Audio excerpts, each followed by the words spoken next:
जय हिंद। आज मैं एप्लीकेशन ऑफ ट्रिग्नोमेट्री के कुछ न्यूमेरिकल आप लोग को करके दिखाऊंगा। इसका जो कॉन्सेप्चुअल पार्ट है वो मैंने आप लोग को पार्ट 1 में बता रखा है। एक बार अगर आपने नहीं देखा है तो उस वीडियोस को जरूर देखिएगा।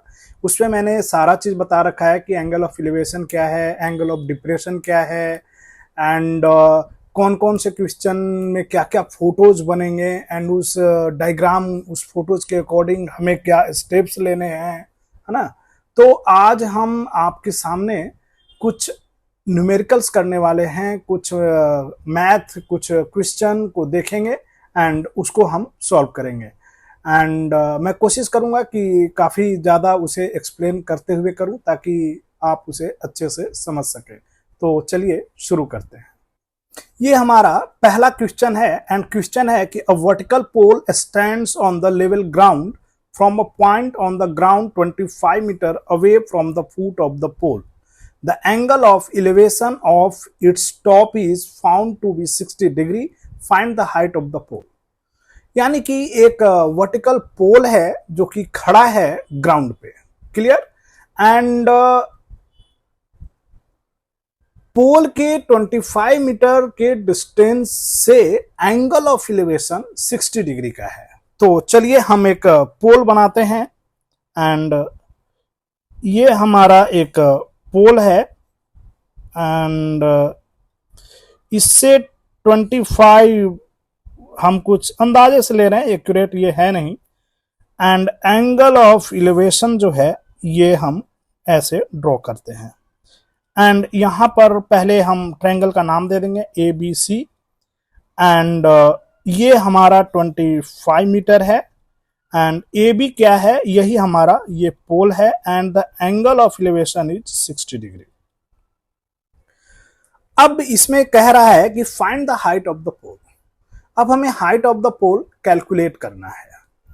तो हम ये देख रहे हैं पहली चीज की डायग्राम से रिलेटेड कोई डाउट। एक पोल है, यहां पर पोल हमने AB को एक पोल लिया है and BC is the distance and it is 25 metre. And जो एंगल ऑफ एलिवेशन जब हम ग्राउंड से टॉप की तरफ देखते हैं, जब हम हाइट की तरफ देखते हैं, तो जो horizontal line and line of site के बीच का जो एंगल है that is your angle of elevation. अगर आपने पहला पार्ट नहीं देखा है तो उस पार्ट को जरूर देख लीजिए क्योंकि वहां पर हर चीजों को अच्छे से मैंने बता रखा है। तो न्यूमेरिकल करते वक्त बार बार उसी कॉन्सेप्चुअल चीज को अगर मैं रिपीट करूं तो जिन बच्चों को आता होगा तो थोड़ा इरिटेटिंग हो सकता है। तो फिर से इस क्वेश्चन में इनडायरेक्टली हमें AB निकालना है एंड BC हमें गिवन है and angle of elevation given है। तो देखिए हम क्या करेंगे। पहले हम ये देखेंगे कि गिवन क्या क्या है। तो हम लिखना शुरू करेंगे कि BC हमारा गिवन है which is 25 meter and angle C is given which is 60 degree and हमें AB निकालना है। तो अगर हम देखें तो इसके सामने का जो साइड होगा उसे हम परपेंडिकुलर बोलते हैं, इसको हम बेस बोलेंगे एंड इसको हम हाइपोटेन्यूज बोलेंगे। तो हम देख रहे हैं कि हमें परपेंडिकुलर निकालना है एंड बेस गिवन है। तो परपेंडिकुलर एंड बेस में क्या रिलेशन है, तो आप बोलेंगे कि ये रिलेशन हमारा tan थीटा का है। तो यानी कि हम ट्रायंगल ABC में जाएंगे, ट्रायंगल ABC एंड जो एंगल है एंगल B हमारा 90 डिग्री है, उसको मेंशन करेंगे और लिखेंगे कि tan 60 degree is equal to AB by BC and AB की वैल्यू हमें नहीं पता तो हम x ले लेते हैं and BC is 25 and tan 60 की वैल्यू हमारी √3 होती है तो is equal to x by 25। Then x can be written as 25 into √3 and अब देखोगे कि यहां पर √3 की वैल्यू गिवन है। हालांकि अगर वैल्यू नहीं भी गिवन होगा तो भी हमें √3 की वैल्यू पुट करना होगा। कहने का मतलब कि जो हाइट एंड डिस्टेंस में जो भी आपका आंसर होना चाहिए वो डेसिमल में या इंटीजर में, मतलब फ्रैक्शन में या रूट में हम आंसर नहीं कर सकते। तो हम यहां पर इसको कैलकुलेट करेंगे 25 इंटू 1.732। तो 25 दूना 50, 0 5, 25 तिया 75 और 5 80 और 25 सते 175, 175 और 5 180 और 3 183 का 3 18 एंड 25 25 और 10 35 और 35 और 8 43 एंड 3 डिजिट के बाद डेसिमल है, तो 3 डिजिट के बाद हमने डेसिमल डाल दिया, विच इज 43.30 मीटर। अप्रॉक्स जरूर लिखिएगा, बिकॉज ऑफ ये √3 की वैल्यू जो है ये नॉन टर्मिनेटिंग वैल्यू होता है, और जो भी हम कैलकुलेशन कर रहे हैं वो अप्रोक्स में ही आएगा। तो होप सो ये क्वेश्चन बिल्कुल आपका क्लियर है। एक बार आप इसे अच्छे से देख लीजिए। चलिए हम अगले क्वेश्चन की तरफ बढ़ते हैं। अगला क्वेश्चन है हमारा, the length of a string between a kite and a point on the ground is 85 metre.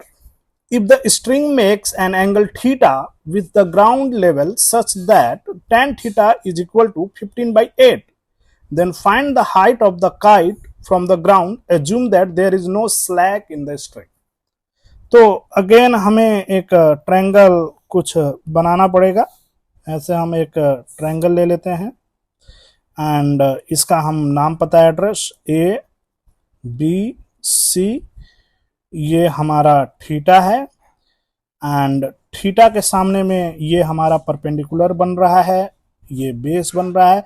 अभी शुरुआती क्वेश्चन में ना हम पीबीएच को मेंशन करेंगे एंड जैसे ही थोड़ा कॉम्प्लेक्स होगा तो फिर मैं भी डायरेक्ट करना शुरू करूंगा। तो थीटा के सामने में जो भी होगा वो परपेंडिकुलर होता है and hypotenuse is your biggest side which is front of 90 degree and जो बचा हुआ साइड है दैट इज योर बेस। अब हम इस ट्रायंगल में देख लें कि ट्रायंगल एबीसी में हमारा क्या है कि tan थीटा हमारा होगा AB/BC एंड यही हमारा गिवन है 15/8 एंड वी कैन से 15K/8K। एंड जो काइट है उसका जो लेंथ है स्ट्रिंग का दैट इज 85 मीटर। 85 मीटर ये गिवन है हमारा। मैं पेन बदल लूँ ताकि देखने में आपको समझ में आए। ये 85 मीटर हमारा गिवन है और ये हमारा 15K आ रहा है एंड ये हमारा 8K आ रहा है। इसका मतलब कि पाइथागोरस थ्योरम फॉलो करेगा। तो यूजिंग पाइथागोरस थ्योरम, यूजिंग पाइथा इन ट्रायंगल ABC। तो ट्रायंगल ABC में हम करेंगे पहले AB² plus BC² is equal to AC²। AB हमारा हो जाएगा 15K का स्क्वायर, 8K का स्क्वायर एंड AC हो जाएगा 85²। तो ये हो जाएगा 225K² plus 64K² is equal to 85²। ये हो जाएगा 289K² इज इक्वल टू 85²। ये हो जाएगा 17 इंटू 17 इंटू K² और ये हो जाएगा 17 इंटू 5 इंटू 17 इंटू 5। चूंकि कटिंग को इजी करने के लिए यहां पर हमने ब्रेक कर दिया, तो हमें K² की वैल्यू मिल गया which is 5 into 5, therefore K is equal to 5। अब कह रहा है कि हाइट, तो हाइट हमारा क्या है, हाइट है हमारा AB एंड ये है 15K। Now we will 15 into 5 is 75, unit metre में है तो मीटर, यही हमारा आंसर हो जाएगा। तो इस क्वेश्चन को भी आप अच्छे से देख लीजिए। मैंने बिल्कुल बहुत अच्छे से कैलकुलेशन कर रखा है, इसके वो समझने की कोशिश कीजिएगा कि ये कैसे हो रहा है। अगले क्वेश्चन की तरफ हम बढ़ते हैं। If a 1.5 meter tall girl stands at a distance of 3 meter from a lamp post, okay, ये एक बच्ची है, ठीक है, एंड यहाँ पर एक मैं ऐसे ग्राउंड बना देता हूँ, और ग्राउंड और यहाँ पर एक लैम्प पोस्ट है, ये एक लैम्प पोस्ट है, एंड इसका शैडो जो है 4.5 मीटर का बन रहा है। तो मान लेते हैं कुछ ऐसे शैडो बन गया, एंड इस लड़की को लेते हुए ऐसे हम एंगल बना लेते हैं, ठीक है। चलिए अब हम नाम ले लेते हैं ABCDE, और ये हमारा थीटा। तो जो गिवन वैल्यू है कि ये 3 मीटर यहाँ पर है और 4.5 मीटर यहाँ पर है, और लड़की की जो हाइट है दैट इज 1.5 मीटर। आपको याद होगा कि मैं पुराने वीडियो में आपको बताया था कि कुछ स्पेशल डायग्राम होते हैं, एंड उस डायग्राम में कुछ ट्रिक्स मैंने बताए थे कि जो इक्वल होता है, जो दोनों ट्रायंगल में कॉमन होगा, उस चीज को हम कॉमन करेंगे। तो यहां पर हम ये देख रहे हैं कि थीटा जो एंगल है वो triangle ABE and triangle ACD में कॉमन है, तो हम दोनों ट्रायंगल में tan थीटा निकाल लेंगे। तो हम ट्रायंगल ABE में जा रहे हैं, बी पहले लिख लिया तो BAE लिख लेते हैं। तो इसमें हमारा tan थीटा हो जाएगा tan थीटा 1.5 अपॉन 4.5। अभी कटिंग वटिंग नहीं कर रहे हैं, एंड दूसरे वाले ट्रायंगल में हम ट्रायंगल ACD में देख लेते हैं। यहां पर हमारा tan थीटा हो रहा है, इसको हम x बोल लेते हैं, तो ये हो जाएगा x अपॉन 7.5। क्यों? क्योंकि AC is your AB plus BC, तो AB प्लस BC, तो 4.5 प्लस 3 विच इज 7.5। अब हम इसको इक्वेशन 1 बोलेंगे और इसको इक्वेशन 2 बोलेंगे। इक्वेशन 1 एंड 2 से LHS हमारा इक्वल है, तो हम RHS को इक्वल करेंगे, यानी 1.5 upon 4.5 is equal to x upon 7.5। तो ये इसको 3 बार में उड़ाएगा और ये इसको 2.5 टाइम्स में उड़ाएगा, तो therefore x equal to 2.5 metre. इसको हम सिमिलर ट्रायंगल से भी कर सकते हैं, है ना। तो सिमिलर ट्रायंगल में भी ये क्वेश्चन आता है, एंड उसको सिमिलर ट्रायंगल से भी करते हैं। उसमें triangle BAE and triangle ACD हमारा सिमिलर हो जाता है, और फिर जो कोरस्पॉन्डिंग साइड हैं उनका रेशियो हम ले लेते हैं, और इसको ट्रिग्नोमेट्री से भी करते हैं। दोनों जगह पे ये क्वेश्चन आता है। तो एक बार आप इसे देख लो, अगर कोई दिक्कत है जरूर बताइए। चलिए आगे बढ़ते हैं अगले क्वेश्चन पे।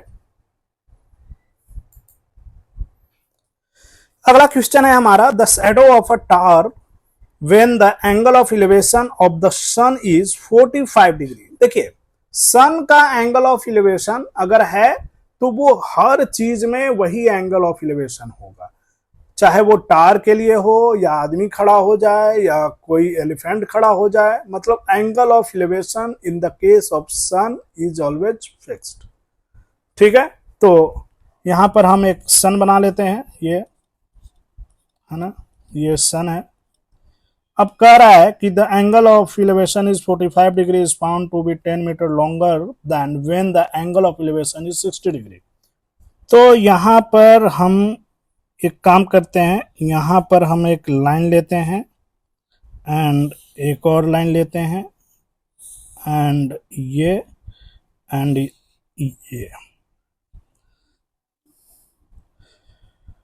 ये पहले 45 डिग्री हुआ और ये 60 डिग्री हुआ।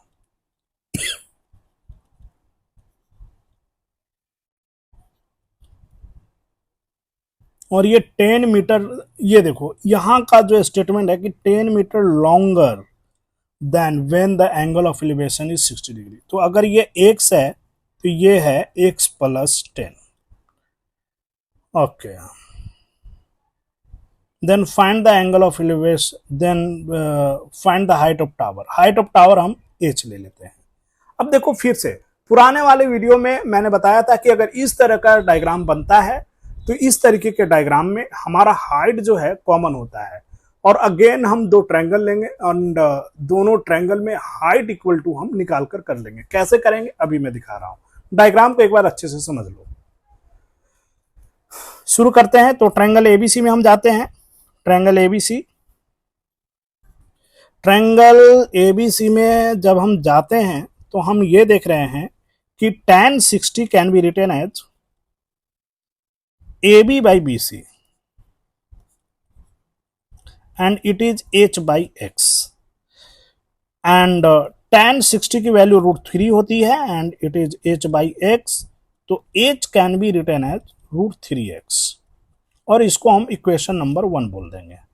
एंड ट्रायंगल ABD में अगर हम जाएंगे तो यहां पर हम लिखेंगे tan 45 degree is equal to again AB by BD, and AB हमारा h है एंड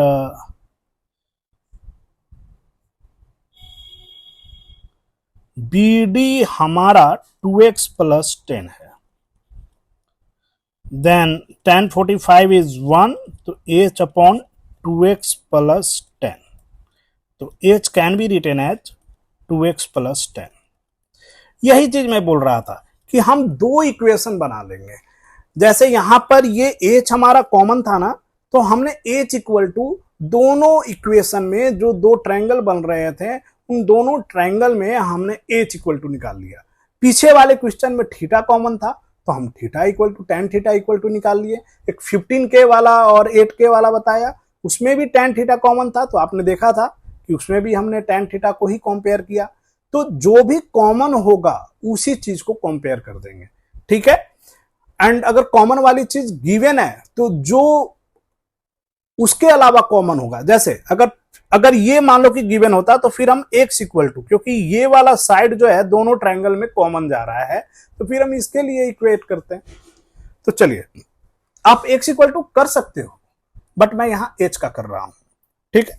तो equation first and second equal है, तो फ्रॉम इक्वेशन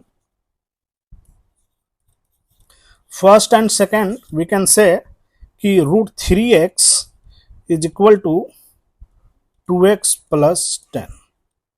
ओके, यहां पर मैंने एक कैलकुलेशन मिस्टेक किया, ये ओनली 10 मीटर लॉन्गर है, उससे नहीं है, तो हम इसको केवल 10 लेंगे एंड ये हो जाएगा x प्लस 10 और ये भी हो जाएगा x प्लस 10 एंड यहाँ पे भी हो जाएगा x प्लस 10, ठीक है। तो ये हो गया x प्लस 10।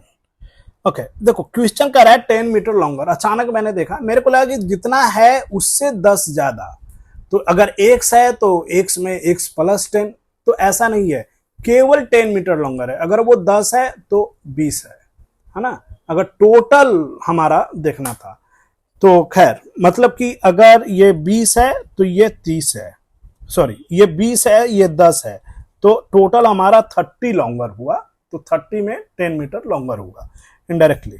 तो चलिए इसको हम करते हैं। तो now it can be written as √3x minus x is equal to 10 and x can be written as √3 minus 1 10 and x is 10 upon √3 minus 1। अब चूंकि h इक्वल टू √3x है हमारा, चूंकि हमें हाइट ही निकालनी है एंड हाइट इक्वल टू यहां पर ये है, तो हम डायरेक्ट वही करते हैं, या हम x प्लस 10 भी ले सकते हैं। तो चलो x प्लस 10 लेते हैं, तो h can be written as x plus 10 and x की वैल्यू है 10, इसको रैशनलाइज करते हैं √3 प्लस 1 अपॉन ये √3 minus 1 into √3 plus 1 and plus 10, तो ये हो जाएगा 10 इंटू √3 प्लस 1 अपॉन 2, क्योंकि √3 का स्क्वायर 3 एंड -1, तो 3 - 1 इज 2, तो 2 5 टाइम्स तो ये हो जाएगा 5√3 + 5 + 10 यानी 15 + 5 × 1.732। तो इसको मैं मिटा लेता हूँ ताकि मैं कैलकुलेशन कर पाऊँ, है ना। तो फर्दर इट इज 15 + 5 से मल्टीप्लाई, 5 2 × 10, 5 × 15 = 16, 17 × 85 = 86। तो ये हो गया। तो इनडायरेक्टली इट इज 23.660 मीटर। तो ये हो गए आपके हाइट एंड डिस्टेंस के कुछ क्वेश्चंस। एंड काफ़ी जल्दीबाजी में मैंने ये वीडियो शूट किया है एंड मैं चाह रहा था कि कोई गैप ना हो। एंड बाकी के क्वेश्चन जो है मैं आपको अगले वीडियो में प्रोवाइड कराऊंगा। तो यहाँ तक अगर आपको कोई दिक्कत है तो ज़रूर पूछिए, कमेंट कीजिए। होप सो आपको सारे न्यूमेरिकल अच्छे से समझ में आए होंगे। Thank you.